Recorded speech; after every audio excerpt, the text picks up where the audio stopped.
Welcome guys, आपका फिर स्वागत है एक नई क्लास के साथ। और जिसमें आज हम आपके लिए लेकर आए हैं एग्रीकल्चर के टॉप 50 मोस्ट इम्पॉर्टेंट क्वेश्चंस को।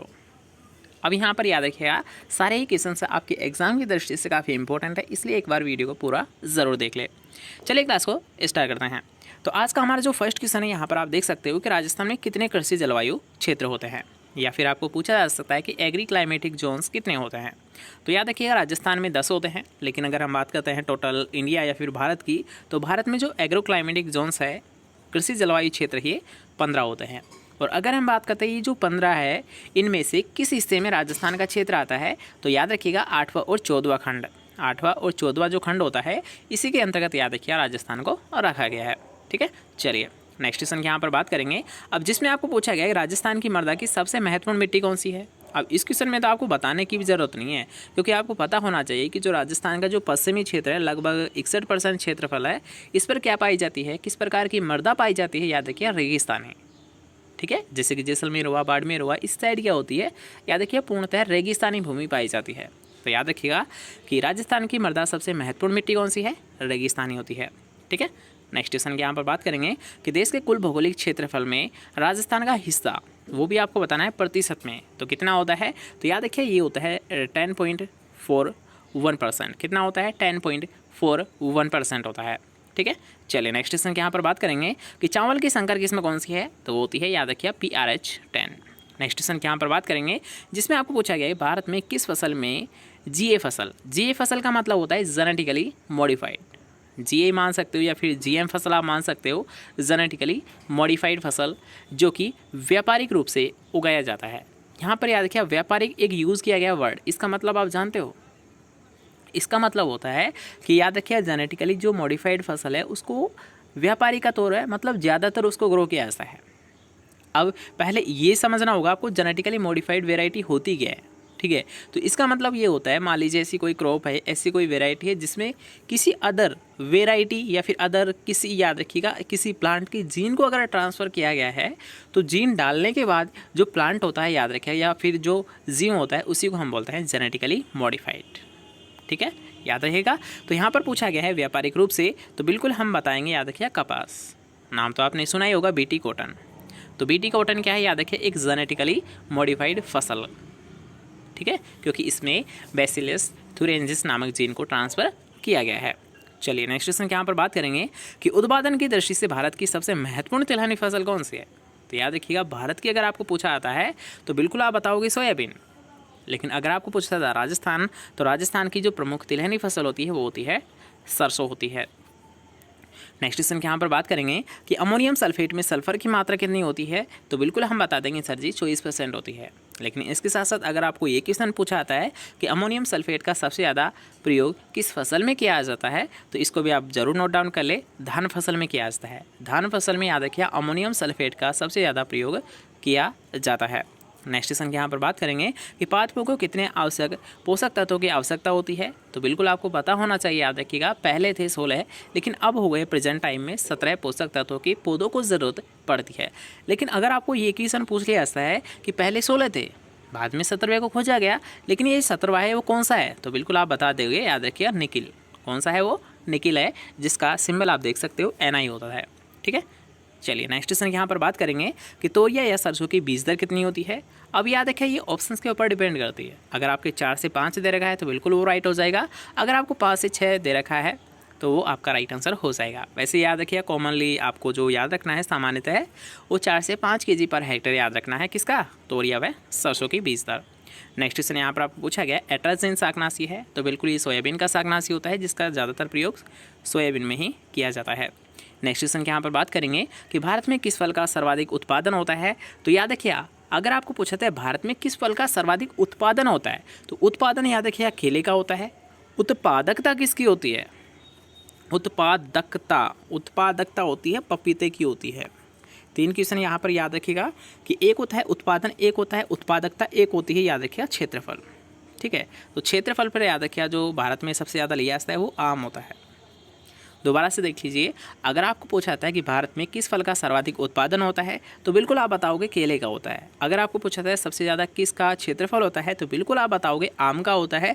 अगर आपको पूछा जाता है कि भारत में सबसे ज़्यादा किस फल का उत्पादकता होती है, प्रोडक्टिविटी होती है, तो बिल्कुल आप बताओगे पपीते की होती है। ठीक है, तीनों क्वेश्चंस के याद रखिएगा, तीनों ही काफ़ी इंपॉर्टेंट क्वेश्चंस है। नेक्स्ट क्वेश्चन यहाँ पर बात करेंगे कि अंगूर किस प्रकार का पौधा होता है, तो याद रखिए इसकी जो जलवायु होती है वो होती है उष्ण उष्ण कटिबंधीय फल। मतलब अंगूर को जिस क्लाइमेट की आवश्यकता होती है, जिस जलवायु की आवश्यकता होती है वो होती है उप उष्ण कटिबंधीय। नेक्स्ट क्वेश्चन यहाँ पर बात करेंगे कि सेब की व्यापारिक विधि कौन सी है, मतलब इसका जो प्रवर्धन किया जाता है सेब का वो किस विधि के द्वारा किया जाता है, तो वो होती है याद रखिए कलम लगाना। नेक्स्ट क्वेश्चन यहाँ पर आपकी बात करी गई है जिसमें आपको पूछा गया कि पपीते का कौन सा भाग खाया जाता है, या फिर आपको ऐसे भी पूछा जा सकता है कि पपीते का एडिबल पार्ट कौन सा है। ठीक है, खाने योग्य भाग को ही इंग्लिश में बोलते हैं एडिबल पार्ट। तो याद रखिएगा पपीता का मध्य फल भित्ति को खाया जाता है या फिर मीजोकार्प। याद रखिएगा मध्य फल भित्ति या मीजोकार्प को खाया जाता है। इसके अलावा आम या पपीता, आप डायरेक्ट याद रखिए आम और पपीता का जो खाए जाने वाला भाग होता है वो मध्य फल भित्ति या मीजोकार्प होता है। नेक्स्ट क्वेश्चन यहाँ पर बात करेंगे कि आम की संकर किस्म कौन सी है, तो बिल्कुल आप बता दोगे याद रखिए आम्रपाली। आम्रपाली को याद रखिए सबसे ज़्यादा इसमें ही पौधे लगाए जाते हैं। कितने लगाए जा सकते हैं, 1600 पौधे लगाए जा सकते हैं। अगर आपको पूछा जाता है कि आम्रपाली को किस विधि से ग्रो किया जाता है तो बिल्कुल आप बताओगे याद रखिएगा त्रिभुजाकार विधि से इसे ग्रो किया जाता है। याद रखिएगा ये काफ़ी इंपॉर्टेंट क्वेश्चन बनता है कि जो आम्रपाली है इसको किस विधि से ज़्यादातर ग्रो किया जाता है, तो बिल्कुल याद रखिएगा त्रिभुजाकार विधि से ही ग्रो किया जाता है। और कितने पौधे लगते हैं आम्रपाली में, याद रखिएगा 1600 पौधे पर हेक्टेयर इसमें लग जाते हैं। नेक्स्ट क्वेश्चन के यहाँ पर बात करेंगे कि भिंडी किस कुल से संबंधित है, तो बिल्कुल आपको पता होना चाहिए याद रखिएगा कि जो भिंडी है इसका कुल होता है मालवेसी। कौन सा होता है, भिंडी का कुल मालवेसी होता है। फूलगोभी का सबसे बड़ा उत्पादक देश कौन सा है, तो बिल्कुल वो भारत होता है। बंद गोभी की बीज दर कितनी होती है, तो याद रखिएगा 400 ग्राम होती है। इसके अलावा अगर आपको कुछ भी याद नहीं रहता है तो याद रखिए जितने भी जो कोल क्रॉप्स जितनी भी है, चाहे वो गांठ गोभी हो, पत्ता गोभी हो, फूल गोभी हुआ, तो इनकी जो एवरेज जो बीज दर होती है याद रखिए 400 ग्राम आप याद रख सकते हो। अगर आपको याद नहीं है तो आप एवरेज मानकर चलिए 400 ग्राम सभी में आएगी। जितनी भी कोल क्रॉप है उन सभी में याद रखिए 400 ग्राम आपको बीज दर याद रख लेनी है। अगर आपको याद नहीं होता है, अगर आपको याद हो रहा है तो कोई दिक्कत नहीं है, आप उसको याद रख सकते हो। नेक्स्ट क्वेश्चन यहाँ पर बात करेंगे कि संपूर्ण देश में राजस्थान किस उत्पाद का सबसे बड़ा उत्पादक है, तो वो होता है ऊन का होता है। नेक्स्ट क्वेश्चन यहाँ पर बात करेंगे कि राष्ट्रीय दुग्ध अनुसंधान संस्थान जिसे हम बोलते हैं NDRI, तो याद रखिएगा नेशनल डेयरी रिसर्च इंस्टीट्यूट है, ये स्थित है करनाल हरियाणा में। कहाँ पर स्थित है, करनाल हरियाणा में स्थित है। और इसकी स्थापना याद रखिए 1955 में हुई थी। कहाँ पर, करनाल में। वैसे तो याद रखिए इसकी जो शुरुआत में जो स्थापना हुई थी ये कहाँ पर हुई थी, बेंगलोर में हुई थी। ठीक है, लेकिन बाद में इसे ट्रांसफ़र किया गया था 1955 में करनाल में। नेक्स्ट क्वेश्चन के यहाँ पर बात करेंगे कि गाय की डबल पर्पस द्विप्रयोजनी का मतलब होता है डबल पर्पस, मतलब उसे याद रखिए कृषि कार्य के लिए भी पाला जाता है, इसके साथ साथ दुग्ध पालन के लिए भी उसे पाला जाता है। तो वो होती है याद रखिए थारपारकर और हरियाणा। याद रखिए ये दो गायें हैं जो दोनों ही याद रखिएगा डबल पर्पस के लिए पाली जाती है। ठीक है, याद रखिएगा। नेक्स्ट क्वेश्चन के यहाँ पर बात करेंगे कि मवेशियों में एंथ्रेक्स रोग का कारण क्या होता है, तो याद रखिए जो एंथ्रेक्स रोग होता है ये होता है बैक्टीरिया जनित, मतलब जीवाणु जनित होता है। और इसका कभी भी पोस्टमार्टम नहीं करना चाहिए। क्यों, क्योंकि याद रखिए ये जो एंथ्रेक्स रोग होता है ये मनुष्य में भी फैल सकता है। और ऐसे रोग जो कि याद रखिए मनुष्य में फैल जाते हैं उनको बोलते हैं जूनोटिक डिजीज़। क्या बोलते हैं, जूनोटिक डिजीज़ बोलते हैं। ऐसे रोग जो पशुओं से मनुष्य में फैल सकते हैं या फिर मनुष्य से पशुओं में फैल सकते हैं तो उनको बोला जाता है जूनोटिक डिजीज़। और उसका एग्जाम्पल आप याद रख सकते हो एंथ्रेक्स रोग है, इसलिए याद रखिए एंथ्रेक्स रोग का कभी भी पोस्टमार्टम नहीं किया जाना चाहिए। इसके अलावा याद रखिएगा जो एंथ्रेक्स रोग है ये एक वर्षा जनित रोग है, मतलब वर्षा तो याद नहीं रखिए आप, मर्दा जनित याद रखिए। ठीक है, मतलब ये मर्दा जनित एक रोग होता है। एंथ्रेक्स रोग है ये मर्दा जनित रोग होता है। नेक्स्ट क्वेश्चन के यहाँ पर बात करेंगे कि मक्खन में चर्बी की प्रतिशत मात्रा कितनी होती है, लगभग 80% होती है। पूर्णतः गाय के दूध से बने खोआ में प्रोटीन की प्रतिशत मात्रा कितनी होती है, तो वो होती है लगभग 20%। नेक्स्ट क्वेश्चन के यहाँ पर बात करेंगे कि कौन सा तत्व कोशिका भित्ति की रचना के लिए आवश्यक होता है, तो आपको याद रखना है, याद रखिएगा यहाँ पर कि कैल्शियम और मैग्नीशियम। वैसे यहाँ पर पूछा गया स्पेशल तौर पर कोशिका भित्ति, तो आप कैल्शियम याद रख सकते हो। अगर आपको यहाँ पर ये क्वेश्चन पूछा आता है कि पर्णहरित के लिए आवश्यक तत्व है, पर्णहरित मतलब क्लोरोफिल, क्लोरोफिल के लिए याद रखिएगा मैग्नीशियम की आवश्यकता होती है। किसकी आवश्यकता होती है? क्लोरोफिल के लिए वो होती है, याद रखिएगा, मैग्नीशियम की। अगर आपको पूछा जाता है नाइट्रोजन फिक्सेशन के लिए आवश्यकता तत्व है, तो बिल्कुल आप बता सकते हैं मोलिब्डेनम की आवश्यकता होती है। अगर आपको पूछा जाता है वानस्पतिक वृद्धि के लिए, तो वानस्पतिक वृद्धि के लिए नाइट्रोजन की आवश्यकता होती है। अगर आपको पूछा जाता है जड़ों की वृद्धि के लिए, तो जड़ों की वृद्धि के लिए याद रखिए फास्फोरस की आवश्यकता होती है। अगर आपको पूछा जाता है ऊर्जा के स्थानांतरण के लिए, तो ऊर्जा के स्थानांतरण और रंध्रों की नियमितता, मतलब रंध्रों का बंद होना और खुलना किस पर डिपेंड करता है, तो याद रखिए ये करता है पोटेशियम पर करता है। इसके अलावा पौधों पर जो रोग प्रतिरोधक क्षमता है वो किस पोषक तत्व के द्वारा बढ़ती है, तो याद रखिए जो रोग प्रतिरोधक क्षमता ने बढ़ाने का कार्य किया जाता है वो भी याद रखिए पोटेशियम के द्वारा ही किया जाता है। नेक्स्ट क्वेश्चन के यहाँ पर बात करेंगे अब, जिसमें आपको पूछा गया कि धान की फसल के लिए अनुहरण खरपतवार कौन सा है। अनुहरण का मतलब होता है नकलची खरपतवार। तो याद रखिए धान की फसल का जो सावा है ये क्या होता है, एक नकलची खरपतवार होता है। नेक्स्ट क्वेश्चन याद रखिए काफ़ी इंपॉर्टेंट है कि मक्का की इष्टतम फसल ज्यामिति कितनी होती है, मतलब क्रॉपिंग जो स्पेसिंग रखी जाती है वो कितनी रखी जाती है, तो याद रखिए 60 × 25 सेंटीमीटर रखी जाती है। इसके अलावा अगर आपको पूछा जाता है धान फसल के लिए, तो बिल्कुल आपको याद रखना है 20 × 10, ठीक है, 20 × 10 सेंटीमीटर। काफ़ी इंपॉर्टेंट क्वेश्चन बनता है धान का भी, तो धान का भी आपको याद रखना है 20 × 10 सेंटीमीटर और मक्का की 60 × 25 सेंटीमीटर। नेक्स्ट क्वेश्चन यहाँ पर आपको पूछा गया है कि दालों के लिए हानिकारक जो शाकनाशी होता है वो कौन सा होता है, तो वो होता है याद रखिए पेंडामेथिलीन होता है। नेक्स्ट क्वेश्चन के यहाँ पर बात करेंगे ज्वार की बीज दर कितनी होती है, तो ये होती है 8 से 10 kg पर हेक्टेयर। गुच्छेदार मूंगफली की इष्टतम पोष संख्या कितनी होती है, तो ये होती है 3.3 लाख। नेक्स्ट क्वेश्चन के यहाँ पर बात करेंगे गर्डल बिट्टल, तो गर्डल बिट्टल होता है ये सर्वाधिक हानिकारक कीट होता है सोयाबीन का। काफ़ी इंपॉर्टेंट क्वेश्चन है, इसे आप नोट डाउन कर सकते हो। नेक्स्ट क्वेश्चन के यहाँ पर बात करेंगे कि अंतिम रेशा निकालने के लिए अलसी के तने के उपचार को क्या कहा जाता है। रेशे को अलग करने के लिए, मतलब जो तना होता है उससे अगर आपको रेशा प्राप्त करना है तो उसके लिए आप क्या करोगे, याद रखिएगा जो अलसी है उसको क्या कर देंगे हम पानी में डिपो देंगे, मतलब पानी में कुछ टाइम के लिए इसे रख देंगे ताकि जो रेशा है वो आसानी से हम अलग कर सके। तो इसी क्रिया को बोला जाता है सड़ाना या रेटिंग। याद रखिएगा ये सनई में भी की जाती है, जूट में भी की जाती है और अलसी में भी की जाती है। 3 में याद रखिए रेटिंग क्रिया की जाती है। किस किस में की जाती है, मेरे साथ रिपीट कीजिए, अलसी होती है, सनई होती है और जूट होती है। तीनों में याद रखिए रेशे को अलग करने के लिए पानी में कुछ टाइम डाला जाता है और इसी क्रिया को बोला जाता है सड़ाना या रेटिंग बोला जाता है। नेक्स्ट क्वेश्चन आपको पूछा गया राजस्थान किसका उत्पादन में पहले स्थान पर आता है, तो बिल्कुल हम बता देंगे, याद रखिएगा कि राजस्थान का जो पहला स्थान है वो सरसों के उत्पादन में है। इसलिए याद रखिएगा राजस्थान की जो प्रमुख तिलहनी फसल है वो भी याद रखिएगा सरसों ही होती है। इसके अलावा अगर आपको पूछा जाता है जो पीली क्रांति है, पीली क्रांति में किस राज्य का प्रथम स्थान है, तो बिल्कुल हम बता देंगे, याद रखिए जो पीली क्रांति है उसमें भी याद रखिए राजस्थान का ही प्रथम स्थान है। क्यों? क्योंकि यहाँ पर जो सरसों है इसका सर्वाधिक उत्पादन लिया जाता है और सरसों याद रखिए एक तिलहनी फसल का एग्जाम्पल है और जो पीली क्रांति है वो तिलहनी फसलों से ही संबंधित होती है। ओके, चलिए नेक्स्ट क्वेश्चन की यहाँ पर बात करेंगे अब, जिसमें आपको पूछा गया SPT, या आप यहाँ पर देख सकते हो कि सीड प्लॉट टेक्निक है, इसका संबंध किससे होता है, तो याद रखिएगा सीड प्लॉट टेक्निक है ये आलू में अपनाई जाती है और ये किसके द्वारा दी गई थी, पुष्कर नाथ के द्वारा दी गई थी। ठीक है, नेक्स्ट क्वेश्चन के यहाँ पर बात करेंगे प्रमाणित बीज के जो लेबल लगा होता है, या फिर आपको ऐसे भी पूछा जा सकता है जो किसान जो बीज लाता है, किसानों के द्वारा जो बीज प्राप्त किया जाता है तो वो जो थैला लाते हैं बीज का, तो उस पर किस कलर का टैग लगा होता है, तो सबसे पहले याद रखिएगा किसानों को प्रमाणित बीज दिया जाता है, तो प्रमाणित बीज पर किस कलर का टैग लगा होता है, याद रखिए नीले कलर का टैग लगा होता है। आप ऐसे भी याद रख सकते हो। इसके अलावा नेक्स्ट क्वेश्चन के यहाँ पर बात करेंगे रंध्रों के खुलने व बंद होने में भूमिका किसके द्वारा निभाई जाती है, तो ये क्वेश्चन अभी जस्ट आपको बताया गया था कि रंध्रों के खुलने या बंद होने, या फिर याद रखिए रंध्रों का नियमन। तो रंध्रों का जो नियमन किया जाता है याद रखिए ये पोटेशियम के द्वारा ही किया जाता है। ठीक है, इसमें आप बिल्कुल कंफ्यूज नहीं होना है, कई बार ये क्वेश्चन आपको एग्जाम में पूछा जा चुका है। रोग प्रतिरोधक क्षमता भी याद रखिए पोटेशियम के द्वारा ही विकसित की जाती है।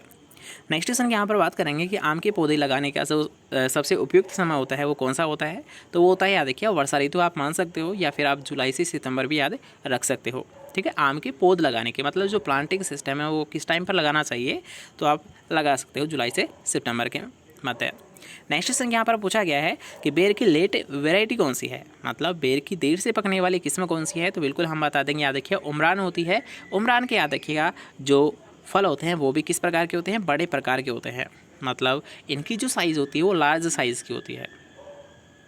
अगर आपको पूछा जाता है कि बेर के ऐसे कौन सी वैरायटी है जिसके फल बड़े आकार के होते हैं, तो बिल्कुल हम बता देंगे, याद रखिए उमरान होती है, जो कि याद रखिए एक लेट वैरायटी होती है और इसी के फल याद रखिए सबसे भारी या सबसे बड़े प्रकार के होते हैं।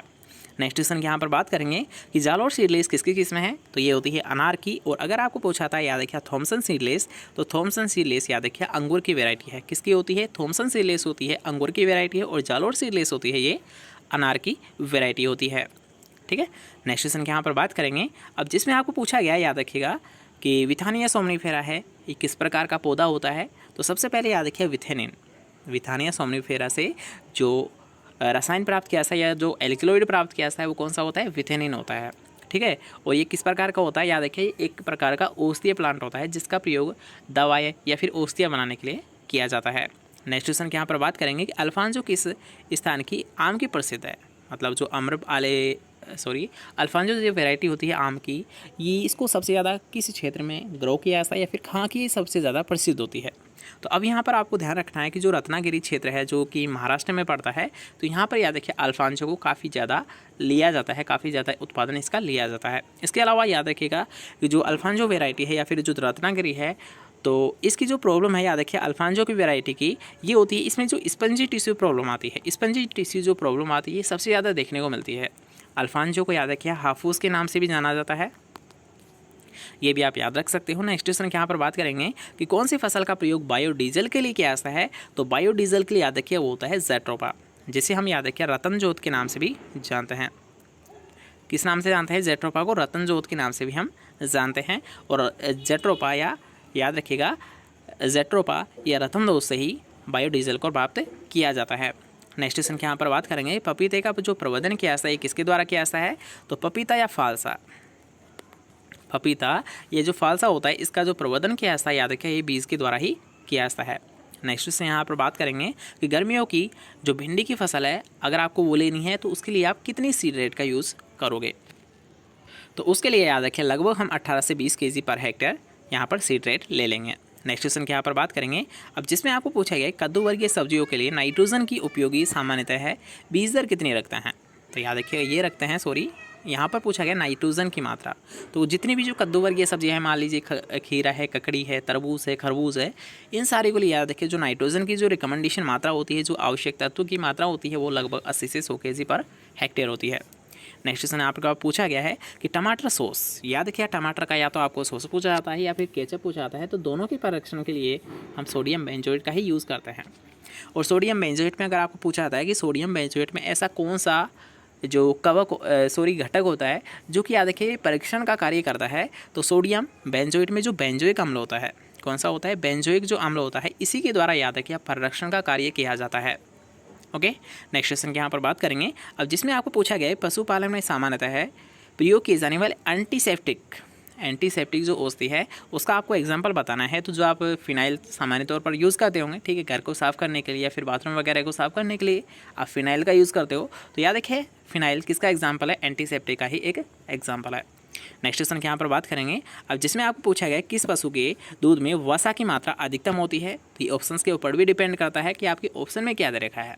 ठीक है, तो याद रखिएगा जो वसा की मात्रा है, जो फेट कंटेंट की मात्रा है वो सबसे ज़्यादा भैंस में ही पाई जाती है। इसके अलावा भेड़ में भी याद रखिए वसा की मात्रा सबसे ज़्यादा पाई जाती है। नेक्स्ट क्वेश्चन यहाँ पर आपको पूछा गया है कि दूध से क्रीम को किस विधि के द्वारा पृथक किया जाता है। क्रीम का मतलब यहाँ पर होगा है, याद रखिएगा क्रीम को याद रखिए आप वसा भी बोल सकते हो, ठीक है, फैट भी आप बोल सकते हो, कुछ भी लिख सकते हो, मतलब तो एक ही है कि जो वसा को अलग किया जाता है उसको हम क्या कहते हैं या फिर किस विधि के द्वारा इसे ज्ञात किया जा सकता है। तो याद रखिए क्रीम को पृथक करने के लिए हम जो विधि का यूज़ करेंगे या फिर सबसे पहले तो याद रखिए यंत्र आपको पूछा जाएगा। तो वसा को अगर आपको अलग करना है तो आप ब्यूटायरोमीटर का यूज़ करोगे। किसका यूज़ करोगे? ब्यूटायरोमीटर का प्रयोग करोगे। लेकिन इसके अलावा याद रखिए अगर आपको पूछा जाता है कि जो ब्यूटायरोमीटर होता है ये किस सिद्धांत पर कार्य करता है, तब आप बताओगे याद रखिए ये अपकेंद्रीय बल के सिद्धांत पर कार्य करता है। दोबारा से देख लीजिए, अगर आपको पूछा जाता है कि दूध से अगर आपको वसा अलग करनी है, क्रीम को अगर आपको अलग करनी है, तो यंत्र कौन सा होता है? ब्यूटायरोमीटर होता है। जो ब्यूटायरोमीटर जो यंत्र होता है ये किस सिद्धांत पर कार्य करता है? तो याद रखिए ये अपकेंद्रीय बल के सिद्धांत पर कार्य करता है। नेक्स्ट क्वेश्चन है जो कि आज का हमारा लास्ट क्वेश्चन रहने वाला है कि दूध की गुणवत्ता का निर्णय करने में किसका अनुमान लगाने के लिए लैक्टोमीटर का प्रयोग किया जाता है। अब यहाँ पर याद रखिए, आपको पूछा गया गुणवत्ता, मतलब मान लीजिए आपको वो मिल्क दिया गया है या फिर मिल्क का कोई सैंपल दिया गया है और आपको ये पूछा गया है कि आप कैसे दूध की शुद्धता ज्ञात करोगे। ठीक है, तो याद रखिए हम उसके लिए क्या करेंगे, आपेक्षिक घनत्व ज्ञात कर लेंगे। जो दूध है उसका हम आपेक्षिक घनत्व ज्ञात कर लेंगे। इससे हमें ये पता चल जाएगा ये शुद्ध है, मतलब इसमें कोई, या मान लीजिए कोई पानी की मात्रा मिलाई गई है या फिर कोई ऐसा कंटेंट है जैसे कि मान लीजिए कोई आयोडीन है, कोई फैट है, कोई अदर, जैसे कि मान लीजिए गाय का दूध है, गाय का आपके पास सैंपल है और भैंस का दूध उसमें मिलाया गया है, तो भी आप उसकी पहचान कर सकते हो। क्यों? क्योंकि याद रखिए ऐसा अगर कोई मिलावट है तो उसके जो अपेक्षित घनत्व होता है उसमें या तो घट जाएगा या बढ़ जाएगा। तो उसी के आधार पर हम ये पता लगा लेते हैं कि दूध शुद्ध है या फिर नहीं है। ठीक है, क्वेश्चन समझ आ चुका है कि लैक्टोमीटर का जो प्रयोग है, याद रखिएगा दूध की शुद्धता या दूध की आपेक्षिक घनत्व ज्ञात करने के लिए क्या ऐसा है। और जो लैक्टोमीटर की जो रीडिंग होती है, याद रखिए ये होती है 0 से 40 होती है। कितनी होती है? 0 से 40 होती है। ठीक है, तो आई थिंक यहाँ पर 50 क्वेश्चन के साथ साथ लगभग हमने सारे जितने भी यहाँ पर क्वेश्चन बनते थे इनके अलावा एक्स्ट्रा सारे क्वेश्चन को यहाँ पर हमने लिया है। और आई थिंक आपको क्लास पसंद आई होगी। अगर आपको क्लास पसंद आई तो वीडियो को लाइक कर देना, इसके अलावा शेयर ज़रूर कर दे ताकि आने वाले जितने भी यहाँ पर स्टूडेंट है वो सभी भी इस क्लास का बेनिफिट ले पाए। इसके अलावा जो भी यहाँ पर नई स्टूडेंट है वो चैनल को सब्सक्राइब ज़रूर कर ले और वीडियो को शेयर ज़रूर कर दे ताकि जितने भी यहाँ पर एग्रीकल्चर के स्टूडेंट है वो भी इस क्लास का आनंद ले पाए। ठीक है, मिलते हैं नेक्स्ट क्लास के साथ। तो अच्छे से पढ़िए, अच्छे से रहिए। Bye bye, take care.